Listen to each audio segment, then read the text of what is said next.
back. It's been a minute, but I am back. I've had a lot of issues with the car. I will get to that in a second. But right now, I've got the car in my shop like normal, and I was driving it around, tuning it, and honestly, it's a pain in the butt. Car gets wet, I get wet, inside gets wet, it's brutal. And I don't have a way to charge my laptop in my car, and I honestly can't afford to buy something to adapt right now. So I'm just doing what I can. So right now, I am data logging in my shop. And how I am doing that, I've got my truck attached with a strap to my hitch on my car. Does this look familiar? I actually was not gonna film this. I've been data logging for probably 45 minutes now. I'll do a poll, AKA a burnout, and I'll data log it and then I'll tune it. So what I'm trying to do is get ready for the dyno, because the dyno is Friday. I missed last Friday because I had wiring problems. I had battery problems. I was supposed to be at the dyno last Friday, and yeah, like 2 or 3 days before that, I had problems with the rear engine not going into boost. Like the turbo was there, the exhaust was there, everything was there. The tune was there too. And as soon as it would go into boost, the computer would cut out. It took me 3 days to figure it out, but it ended up to be the wiring harness. So I pulled it out. Actually, I pulled both the wiring harness out and redid them. So now I've got quite the wiring system now. So I've got everything redone, coated with insulation all the way around. I did that to the front engine and the back. I honestly did not have time to film it because I have things to do and places to be like Atlanta and Florida. So I'm glad to get the camera running again, but I'm gonna do this quick and easy. Okay, so I'm just gonna continue on with data logging in my garage the redneck way. This is the redneck dyno, guys. Just strap her to your truck and put the e-brake on the truck. Make sure you don't break anything, and then just give her a good little burnout while data logging. So now I've got my spark plug here. Like I said, I've already done a couple pulls doing this, and I'm having spark breakouts. So right now my ignition is breaking up when I get into boost. It's because I have E85.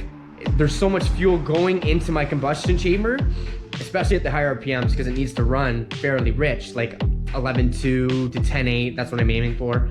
And like, again, the lower the number, the more fuel. And stoic is 14.7, so 10.8 to 11.2 is richer than stoic, which is 14.7, which you would want at idle. So I'm having spark breakout, long story short. So I've got my plugs and I'm going to gap them. So right now they're at about 0.045, and through my experience, I've had luck with 0.028, and that is making the gap tighter, because with the gap tighter, it's less likely to get quenched by the fuel because it's tighter and it has less of a gap to travel across, because everything's closer and the ground is easier for it to arc. So my experience, E85, you need a tight gap. So now instead of doing my 0.28 like I did last year, I'm going to do a 0.22. So I'm gonna make a tighter gap because I'm going to be running more boost. Last year I was running in between 10, 13 PSI, just like an easy going boost level. But this year I'm going to go up to probably 17 or 18. I'm going on the dyno and I'm just gonna let this car eat. I'm gonna try and get 400 from the back and 300 plus from the front. And I'm talking wheel horsepower and torque. So we're talking decent numbers now. So I'm aiming for at least 700 horse, 700 torque. So I've got to make this engine run prime. So I'm gonna tighten this gap to 0.022, and then I'm going to continue on with my data logging and see how high I can get the boost without it breaking up. Here I'm just gapping all my plugs. I've got a tool there, and you just tap it on something firmly and that will close the gap, and then you can recheck it and make sure and be precise with your measurements. All right, so I am sitting in the cockpit of my car. I'm gonna warm it up a little bit, the engine in the rear, and then I am going to data log the pull that I'm going to do. I'm going to do a second gear burnout. I'm strapped up to the truck. I'm also gonna use the line lock in the front. So I'm just gonna get my data log open. Alrighty, I've got my tune open. This has been messed with a lot. I've done a lot of tuning. I went through 2 or 3 full jerry cans just in fuel, ripping around the yard, tuning it the best I could, and then I'm just like, honestly, like, it's so annoying getting the car soaked like every day. So now I'm just gonna do burnouts in the shop. You gotta make sure your air-fuel ratio is in working order to do this, and it also has to be connected to your ECU. So you have to run a wire from your wideband and run it to your ECU so it can see what air fuels it's running, and you also need to make sure it's seeing the same actual number. So I'm running it right now, it's 10.8, and I'm very close there, so I'm good to go. All right, I've got heat in the head, so now I'm going to run a dialogue. I'm just gonna go here and start logging.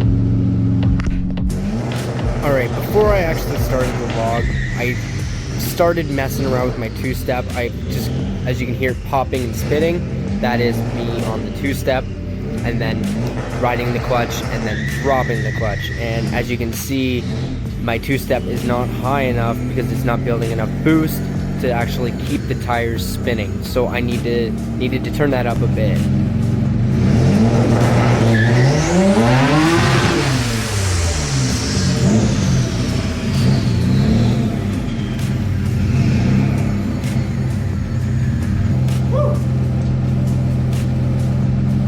I'm gonna kill the rear engine, and I'm going to open my log. I named it Garage 7, I believe.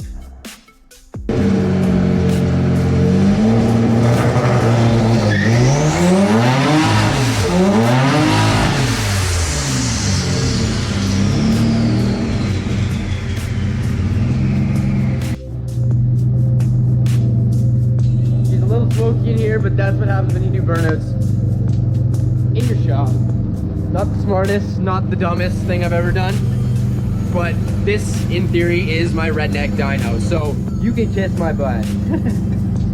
The reason why I'm doing this is because I want to save some time on the dyno. Like, the more time I save, the more issues I solve. Like, I just solved a breaking up issue. It didn't break up whatsoever because I gapped the plugs. And now I can focus more on my tune. Up high, I got it up to 15 pounds there. So I just got my data log open, and I'll show you. And as you can see, there's a hump there, and that's where my problem is, because everything else is around 11.0, and I'm cool with that. There is a little bit of a dip there on that 10.7, but this is my major point where I want to look at right now. That's 12.4, that's too lean. So I need to add some fuel. The higher the number, the leaner it is. And I'm aiming for 11s, and this is in the 12s, so that's not acceptable. So I'm gonna add some fuel. So I'm gonna go over to here, and I'm going to get my mouse and add some fuel in these cells that this line was in. As you can see, I'm at the peak of the green line. So now I move over to here, and I can easily see what cells I need to adjust. And it's telling me that these cells are being touched right now. So I'm gonna highlight them and add some fuel. So I've got those highlighted. Now I'm going to give a couple taps on the up so that it's going to raise the fuel going in for those cells. So now I'm gonna move over a little bit. And now it's bridging into these cells. So I'm gonna highlight them and give her a couple shots and then smooth it all out. Highlighting it and smoothing. So I need to look at this, do a little bit of smoothing, then I'm ready for my next pull. All right, I adjusted my tune how I wanted to, added a little bit, took out where I needed to try and smooth everything out. So I'm gonna do another pull. It's getting late, so this is gonna be my last pull. Don't wanna really upset anybody. Probably already have. Tis what it is, you know what I'm saying? But this is important stuff. You want a decent tune before you go on the dyno. I know everybody says you could have it knock, blah, blah, blah. But if you know how to tune, you can learn how to predict what it needs. There's charts you can do. It's simple math to figure out what fuel is gonna be close for you with the injector size and the displacement of the engine. Math online, you can easily figure that out. If anybody needs more information on that, I will add that into the next video. But it's important to have it all settled in, because I've been on the dyno tuning myself twice, and those are the only times I've been on the dyno. So I have the owner of the shop driving the car. So he's just sitting here and I tell him what to do. I tell him to load it so I can get so I can polish up my fuel maps, and then I can tell him, okay, we're gonna do a power pull. Then he'll change it over to do that. So basically, before you do power runs, this is stuff you don't see. Like, everybody just sees power runs, power runs, power runs. When you're just putting a bunch of load on the dyno, like, no numbers come up, no horsepower numbers come up, because all you're doing is tuning. And when you're putting on specific loads on the dyno, it actually won't read horsepower. So this is important, right? You need to be close. So I want to go on the dyno. My goal is to hop on the dyno, do 2 pulls, get my fuel good, and go from there. Then start adding timing, maybe 6 pulls, and then the back engine's done. Get it off, move to the front engine. So then we back it up, strap it down, go again. And hopefully I can do this within a few hours. My goal would be like 3.5 hours on and off the dyno. And the only way I can do that is by getting this thing as close as I can before adding timing. You can add timing on the street, you can, but I'm not supposed to say that you can, because it's very risky. You need to know when your horsepower is stopping raising. That means you're getting close to knock. So as you'll see in my next video, when I'm on the dyno and we're adding timing, I'm gonna be looking at the horsepower numbers very closely, no matter what numbers there are, even if they're 200 horse, 400 horse, 500 horse, whatever. If I'm increasing the timing and my horsepower and torque isn't increasing, that means I'm very close to pre-detonation and knock. And you don't want to have too much knocking going on, because the rods will kind of like say peekaboo, and then you're crying, and then you're paying the dyno dudes to a big fee because you have oil everywhere. Anyways, you want to be careful, do things slow. I know I haven't done too much on the tuning stuff. I've been very, very busy trying to get the car ready. I'm leaving for Atlanta soon enough, so I'm getting her ready, and I'm finally going to be on the dyno. I feel much better. I wasn't having this thing in boost. Like, the rear engine would not go into boost. Now she is. She's at 15 pounds, turned pretty down. No, later on when I get to the dyno, I'll turn it up if I need to, but this is looking good. This is looking good. So I'm gonna do one more pull, and that's gonna be it for this episode. So we'll make it a smoky one.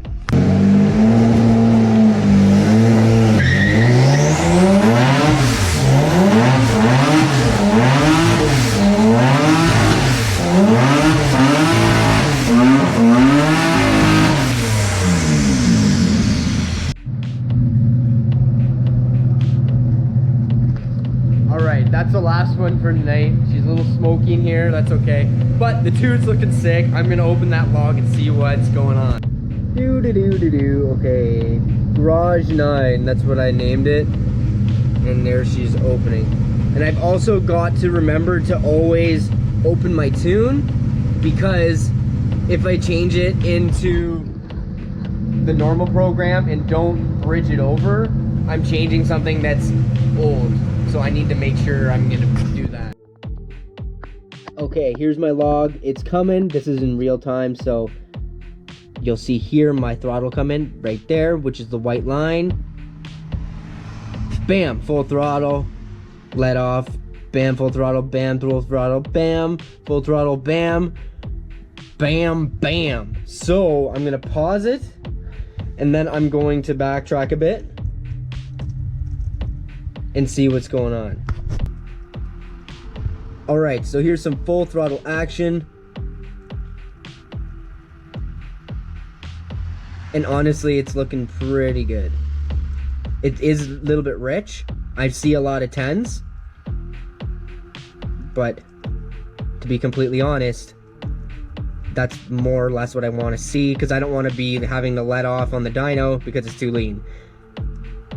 And it's really hard to do this from a burnout, but it gets me close. So I'm very close. Like, I'm seeing lots of 11s, low 12s, worst case, and that's not even any deep load. That was load that was like just starting to kiss 1 or 2 pounds of boost. 12 isn't really lean, so I'm happy with that. I'm pretty happy with that for the rear engine. I'm still going through this here, and there's another 10.6. Yeah, I'm gonna just pull a little bit of fuel out from up here, right up there. As soon as it gets to about 15 pounds, it's running about 10.6. See, there's a full throttle, 10.6, and those are the cells. So I'm gonna pull out and smooth the fuel table a little bit. But this is a great start. I'm not breaking up. As you could hear, the engine was running fantastic. This has been a lot of tuning for me. I've been tuning, like I said, I've been tuning a lot in the back, and now ripping burnouts in here. So it's been interesting for sure. So yeah, I'm gonna see how much rubber came up from that on a serious note. So from here in my tune, this is where it started to become a little bit rich. So here it started out around 12, then started going rich. As you can see right here, starts at 12, now I'm going to the right, then dips down to 10, 8, low 11s, then back to 12. So this is my starting point, but I'm thinking everything up here is a little bit rich. So I'm gonna highlight everything here, and I'm gonna remove maybe 2% of the fueling, and then that's gonna bring me a little bit more lean, which is good because I'm seeing a lot of 10s here. I just went off camera, I went through the log. So I'm gonna take out a little bit and then continue on tomorrow, or leave it at that. I know it's a little bit rich, but honestly, rich is better than lean, guys. Like, rich does make good power and it's safe. So that's the best of both worlds, realistically. But obviously you're compensating a little bit of power, but longevity wise, rich is pretty important to have. So I'm just gonna take out a little bit of fuel, and then I think that's a good start for a good pull on the dyno. Just a little bit of rubber, my poor winners. Oh damn, they're sticky though. Sticky boys. This shot out quite a bit. There's rubber all the way out to here. Oh yeah. Nice. Fun little drifting session in the garage, but yeah, all right. That's it for today. Tomorrow I'm going to do the same to the front. I'm not sure if I'm gonna bother filming it. I'm just gonna do the same thing, do burnouts aimlessly and having a good time. All right, guys, we'll see you in the next one. Hopefully it's on the dyno and everything runs cool. We'll see you in the next one. Have a good one. Like, comment, subscribe. Later. This is usually fairly frightening. I'm gonna make something great. That's my way.